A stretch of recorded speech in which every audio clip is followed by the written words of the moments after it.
কেমন আছো আমার প্রিয় সন্তান? আজ আপনি আপনার সমস্ত ভাগ্য আলোকিত হবে। আমার প্রিয় সন্তানরা, এই ভালো খবর আপনার জীবনে খুব শীঘ্রই আসছে। আগামী 24 ঘন্টার মধ্যে এই সুসংবাদটি আপনার কাছে আসবে নিজের বাড়িতেই। আমার প্রিয় সন্তানরা, আমার আশীর্বাদ পেয়েছে। আজ আমি তোমাকে একটা আশীর্বাদ দেব। তুমি প্রথমে আমার শুভেচ্ছা পেতে চাও, তাই প্রথমে ওমের মতো টাইপ করুন। শুরু থেকে শেষ পর্যন্ত এটা শুনতে অবশ্যই আপনার ভাগ্য ঘোড়ার মতো লাফিয়ে যাবে। আমার প্রিয় সন্তানরা, শেষবার অনেক পরিশ্রম করেছে, এর ফল তোমাকে পেতে যাচ্ছে। কিন্তু আমার প্রিয় সন্তান, অনিচ্ছাকৃতভাবে তোমার হাতের কাছে অযৌক্তিক হয়েছে। এজন্য তুমি তোমার সব ভুল, ভালোবাসা এবং তোমার ভুলের জন্য আফসোস করেছ। তাই আমি তোমার সব প্রিয় সন্তানকে অনেকবার ক্ষমা করে দিয়েছি এবং আমাদের কাছে প্রার্থনা করেছি যে তুমি আমার কাছে প্রার্থনা করেছ, হে প্রভু, আমাকে এই কষ্ট থেকে সঠিক পথ দেখান। আমার প্রিয় সন্তান, আজ তোমাকে গ্রহণ করা হয়েছে।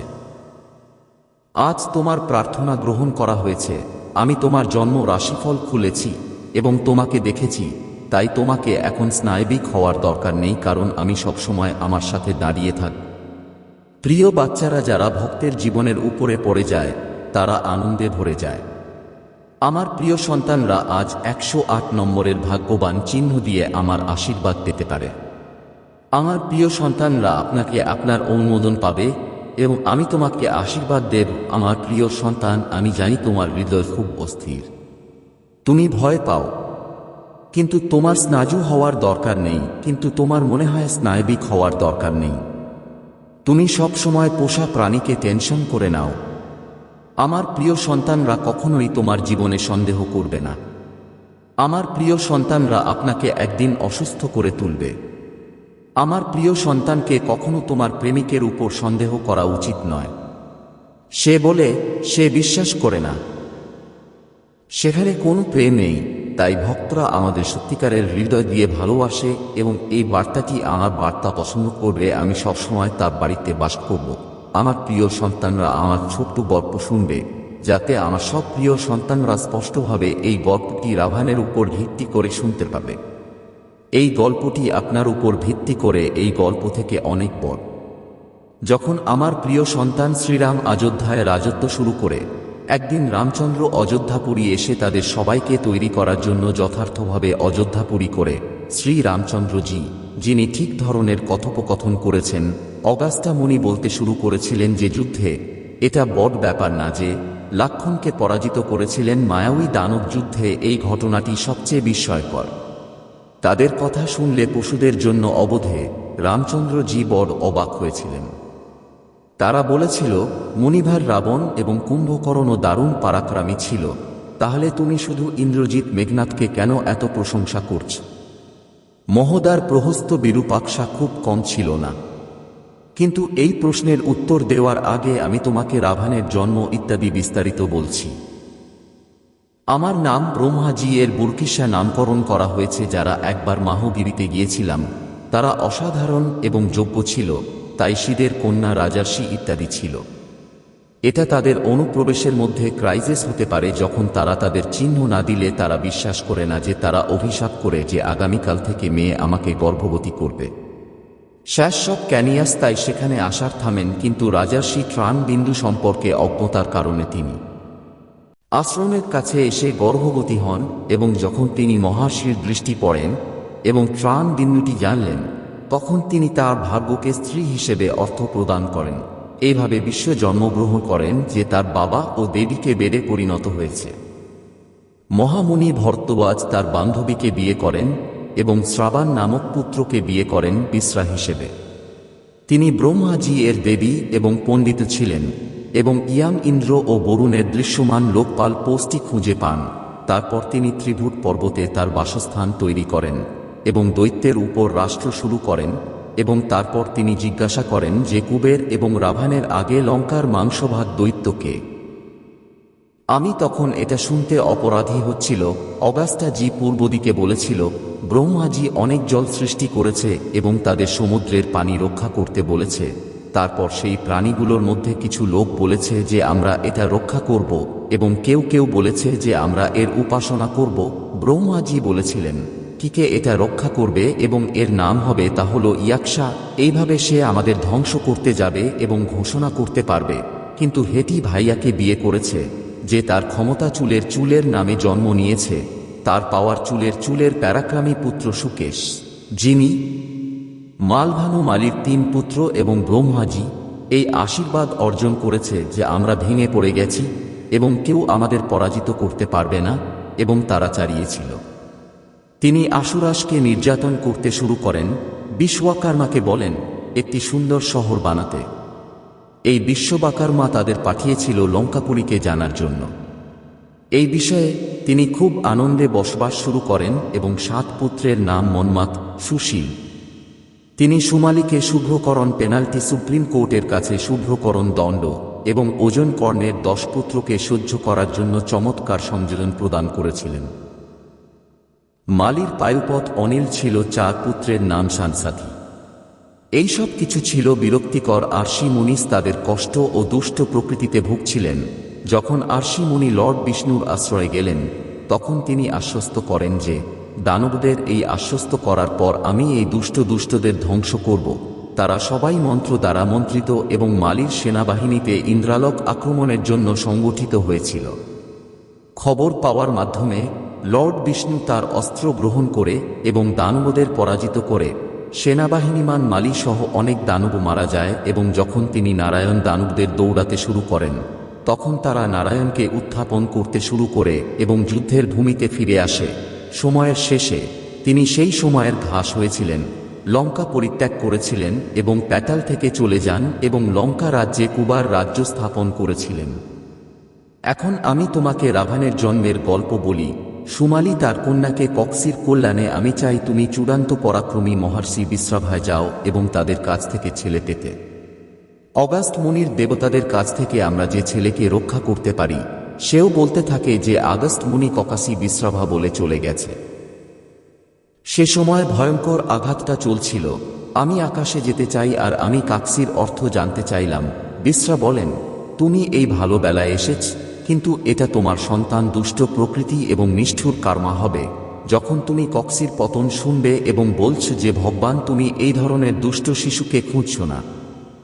আশা করি এত দুষ্ট অপসি পাব, তাই আমাকে প্লিজ কক্সির প্রতিশ্রুতি। মুনি বিশ্রা শুনে বললেন ভালো, তোমার ছোট ছেলে সাক্সির জন্ম হবে এবং 10ম মুখের পুত্র দাসগুণা কান্থা অত্যন্ত দুষ্ট ছিল, কিন্তু তোমার ভাই ভাসরাম এবং দাসাগুণা তোমার ভাই ভাসরামের চেয়েও শক্তিশালী হয়ে উঠবে।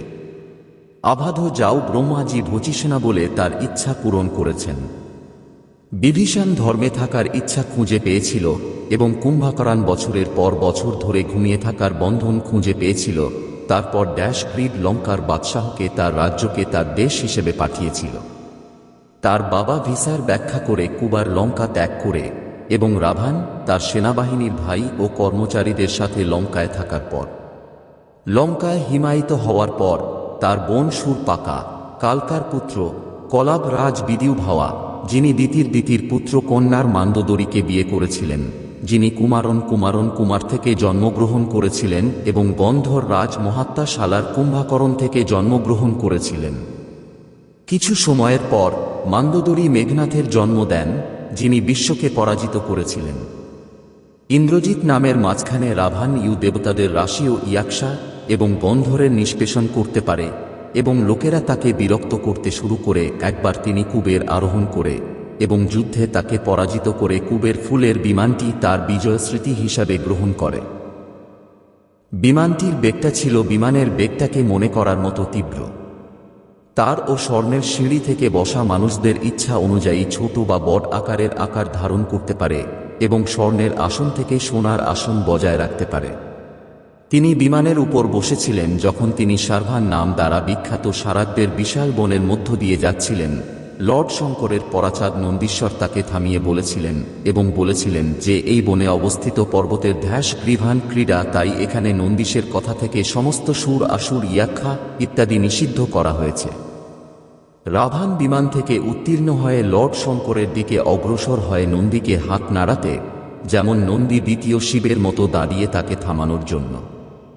তাকে দেখে তার মুখের বিপরীত রাভান আঘাত করছিল এবং সে গুসের রক্ষক ছিল, বলল যে দাসানান তুমি আমার সঙ্গীত রূপকে অবজ্ঞা করেছ, তাই তোমার মোট ধ্বংস করার জন্য এই ধরনের চতুর রূপ তৈরি করবে। এবং রাভান লক্ষ্য করেনি যে রাভানও এই ব্যাপারে মনোযোগ দিয়েছে এবং বলেছে যে পাহাড়ের যাত্রা বাধাগ্রস্ত করেছে।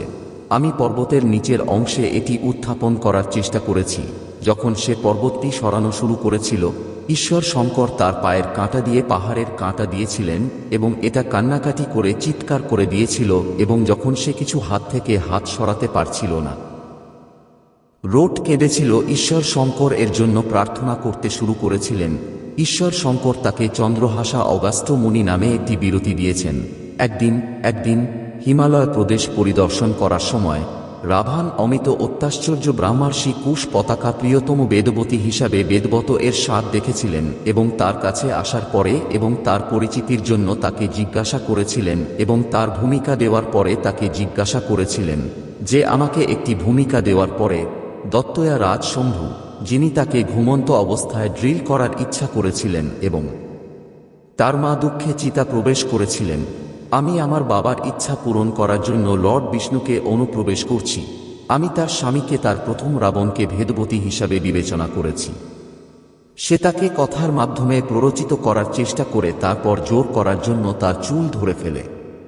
বেদবতী এক ধাক্কায় চুল কেটে আগুনে প্রবেশ করে বলল, হে দুষ্ট, তুমি আমাকে অপমান করেছ। এই সময় আমি এই শরীর ত্যাগ করছি, কিন্তু তোমাকে ধ্বংস করার জন্য আমি আবার জন্ম নেব। পরের জন্মে আমি আজও নিজ কন্যা হিসেবে জন্মগ্রহণ করব এবং কোন পুণ্যবান পুরুষের কন্যা হব। পরের জন্মে সেই মেয়েটি পদ্মরূপে জন্মগ্রহণ করেছিল। একদিন রাবণ সেই সুন্দরী পদ্মকন্যাকে তার প্রাসাদে নিয়ে গেল। তাকে দেখে জ্যোতিষীরা বললেন, হে রাজা, যদি এই পদ্মকন্যা তোমার ঘরে থাকে তাহলে সে তোমার এবং তোমার বংশের ধ্বংসের কারণ হবে। এই কথা শুনে রাবণ তাকে সমুদ্রে নিক্ষেপ করে। সেখান থেকে সে জমি লাভ করে রাজা জনক যজ্ঞ মণ্ডপের কেন্দ্রীয় স্থানে পৌঁছে যায়। সেখানে রাজা লাঙ্গল দিয়ে আলো জ্বালান। সেই মেয়েটি আবার প্রজাত ভূমি থেকে পাওয়া গেল। সেই বেদবতী সীতার রূপে তোমার স্ত্রী হয়ে উঠলেন এবং তুমি নিজেই সনাতন বিষ্ণু।